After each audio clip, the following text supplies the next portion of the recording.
Hi everyone. So in this session we will be discussing about how information travels through fiber optic cable. So I will keep the session very simple so that everyone can understand it. In order to understand today's session, you should understand first that what is optical fiber cable, what is refractive index, Snell's law, and then we will come to total internal reflection. So let us understand first what is this optical fiber cable. Now as you can see this diagram, an optical fiber cable is a cylindrical tube having three layers. The middle layer is called core, and just outer side of this middle layer is the cladding layer, and outer layer of this optical fiber is called as outer jacket. Now this core is mainly made up of silica glass.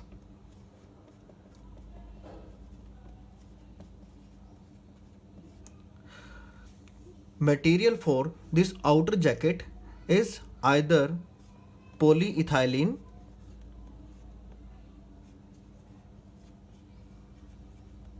Now this polyethylene is a moisture resistant, weather resistant and UV resistant material.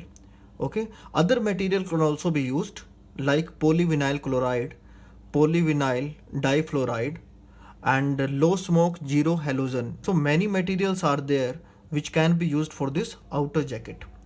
Now material used for cladding is plastic.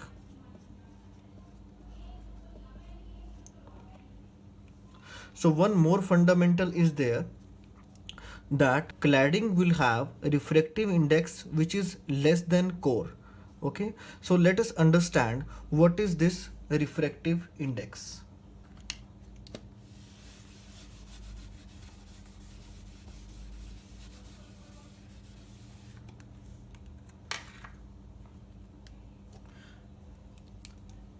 Now refractive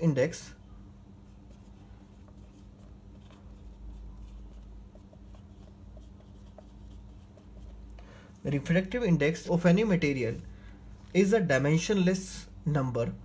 It tells us about that how fast light will travel through a material in respect to the speed of light in vacuum.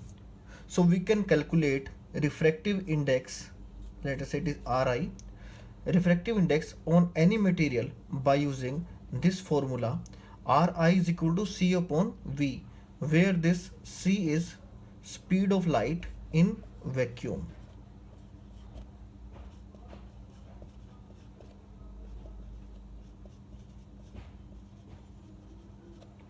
And V is the phase velocity of light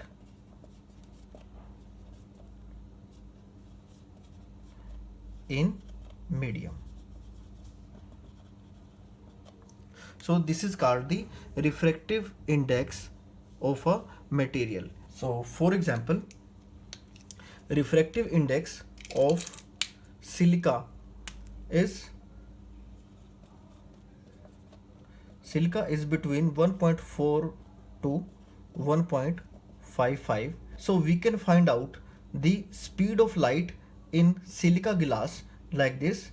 Refractive index was equal to C upon V. So we know that speed of light in vacuum is 3 into 10 raised to power 8 meter per second, and divide by refractive index. Refractive index lies between 1.4 to 1.55. For example, we can take a value 1.5. So phase velocity of light in silica will be equal to 2 into 10 raised to power 8 meters per second. So this is how we can find out the velocity of light in any of the material. So value of V indicates that light will travel with the speed of 2 into 10 raised to power 8 meter per second in silica glass. So let us compare this with the speed of light in cladding. Now we know that cladding is made up of plastic material, and the refractive index for plastic is, for example, is 1.3 for plastic. Now, so refractive index is equal to C upon V. So from here, velocity of light, phase velocity of light in plastic will be equal to 3 into 10 raised to power 8 meter per second divided by this 1.3. So it will be something about 2.3 into 10 raised to power 8 meter per second. I hope now you can understand the effect of refractive index of a material on the speed of light into that material. Like we can say that in silica, phase velocity of light will be 2 into 10 raised to power 8 meter per second, while it will be in plastic, which is a cladding material, it will be 2.3 into 10 raised to power 8 meter per second. In both the cases, the speed of light will be slower than the speed of light in vacuum. Now this concept tells us about how fast light will travel from one medium to the other medium. So like if light fall upon this optical fiber cable, and this is the boundary where on the inner side of it silica glass is there, and in this layer the material of this layer is plastic. So when light will fall upon this material and will try to cross this boundary, then speed of light will change.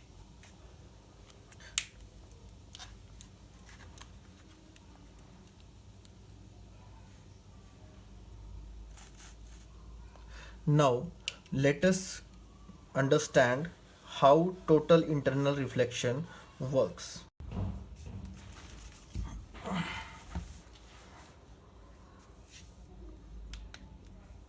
Let's have a light source like this one. This is a laser, and a ray of light from this laser fall on the surface of this optical fiber cable. So when it strike to the boundary of this core and cladding,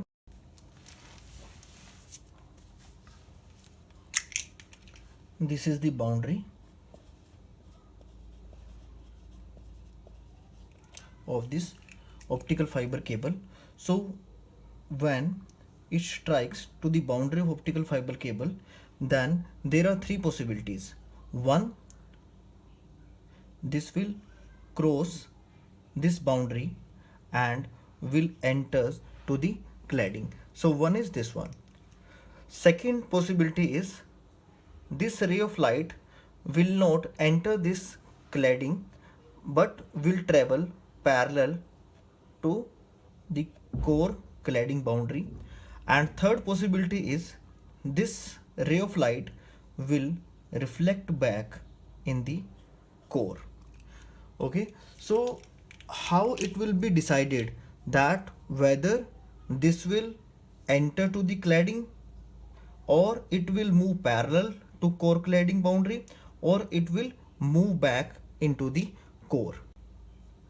If, for example, this is the angle of incidence at which ray of light enters to the optical fiber, okay, and this one is the angle of refraction, theta 2.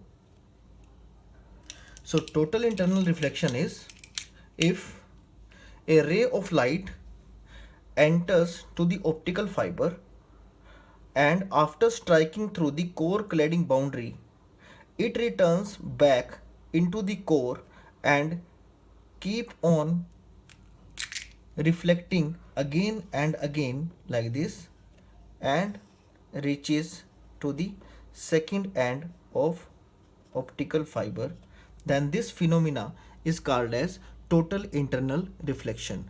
But for the total internal reflection to take place, there is a condition for this angle of incidence, and there is a law called Snell's law which describe the relationship between angle of incidence and angle of refraction when light passes through the boundary between two isotropic mediums like water, glass, air, or glass silica, or plastic.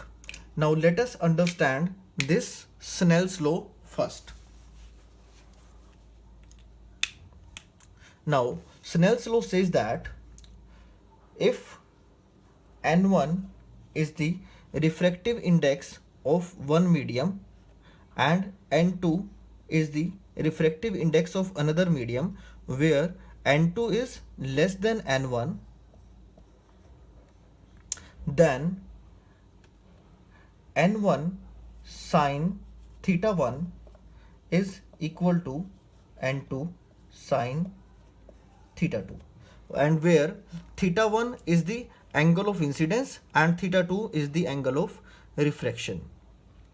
Now light enters from the medium with refractive index N1 to the medium with refractive index N2.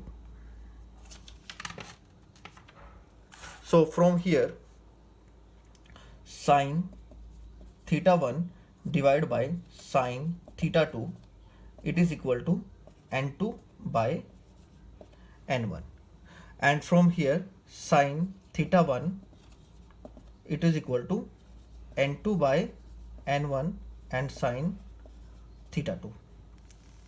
So from here we can find out a critical angle theta c, which is the value of theta 1 for which theta 2 will be equal to 90 degree. So from here theta 1, it is equal to sine inverse N2 by N1 and sine theta 2. Okay, so value of critical angle theta c will be equal to sine inverse of N2 by N1 sine theta 2, where this theta 2 must be equal to 90 degree. So theta c will be equal to sine inverse N2 by N1, because sine theta 2 will be equal to 1. If a ray enters the optical fiber with any angle of incidence theta 1 which is greater than this theta c, then that will be reflected back in the original medium. Okay, so in other words we can say that if theta 1 is greater than theta c, then when a ray of light will enter this medium, then it will be reflected back from the boundary of core cladding interface. It will not reach to the second medium. So this is the condition when theta 1 is greater than theta c, then the ray of light will be reflected. If this theta 1 is equal to theta c, then ray of light will travel parallel to core cladding interface, core cladding boundary. And third one, when theta 1 is less than theta c, then the ray of light will be refracted to cladding medium. Cladding medium. Okay. So for example, we want to calculate a critical angle for a ray of light which is moving from water to air. Okay, so let us take this example and understand it, that how we can calculate this angle. So refractive index of air is 1 and refractive index of water is equal to 1.333. Okay, so theta c, that is critical angle, it is equal to sine inverse of 1 by 1.333. So it comes out to be sine inverse of 0.750, which is approximately equal to 48.5 into 59 degree. So any ray of light which will incident upon this boundary at an angle which is greater than 48.59 degree, that will be reflected back into the medium. And if the angle of incidence theta 1 will be less than 48.59 degree, then that will be refracted through this. Okay, I hope now you have a better understanding of what is refractive index, Snell's law, and ultimately total internal reflection.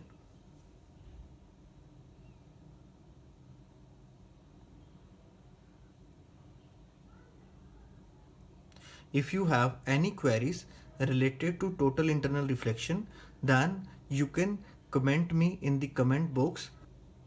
Thank you.